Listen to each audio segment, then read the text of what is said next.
yanzu haka a duniya muna da waɗannan tsarake-tsarake na cryptocurrencies ko digital currency wanda ba a ganin su, wanda mutum ya kirkira ta hanyar kwamfuta. Ta waccan hanyar ana da su sama da 2000. Haka wannan pi ɗin da kuke ta magana a kai na 2000 da wani abu ne. Kafin a zo kansa akwai waɗansu tukunna da yawa a layi, waɗanda wasu su ma ba a musu farashi ba, kamar yadda har yanzu ba a yi wa pi farashi ba. Har yanzu in ka duba za ga su farashinsa a dala 0.00, don haka bai da kuɗi ko kuma tukunna, amma ana ta tarawa, kuna ta mining, ana ta haƙan kuza. Kuna fahimta ko? Wannan shine abin da ya jawo harkar cryptocurrency zuwa yanzu.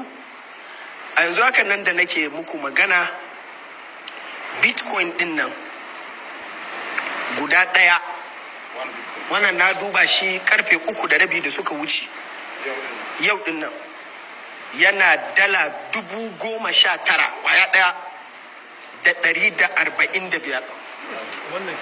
Na kuma buga nawa ne dala take a black market a karfe 3:30 na yau, na samu average ɗinta tana naira 730.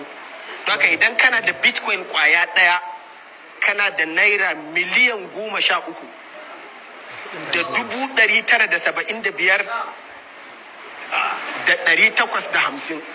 Idan kana da bitcoin kwaya ɗaya, wani kuma yana da bitcoin 1000, wani yana da bitcoin 1000. Haka nawa kudinsa yake.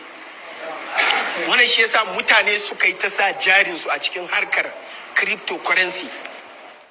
To, kun dai ji da bakin ku, ina wannan malamin da yake karyata Pi Network, baka da ilimi akan Pi Network, ka fito kana magana akan Pi Network. To, ka ji abin da malam ya bayani ko? Wannan malamin da kuka ganshi, malami ne wanda na zamani, wanda yana da ƙananan shekaru, sunan shi Dr. Mansur Isa Yalwa, yana mugun kokari. Ina kuma waɗanda suke cewa wai ta yaya za a baka kuɗi baka yi aikin kuma, ba ya gaya muku Pi Network akwai abin da ya kai shi wahala, baka gani ba, baka gani irin ka ba, ka zauna ka kuke kana ta yi. Mu mai imani, kai imani da abu mara abu ne, shi yasa addinin musulunci har yanzu suka karba, sun kasa imani da addinin musulunci.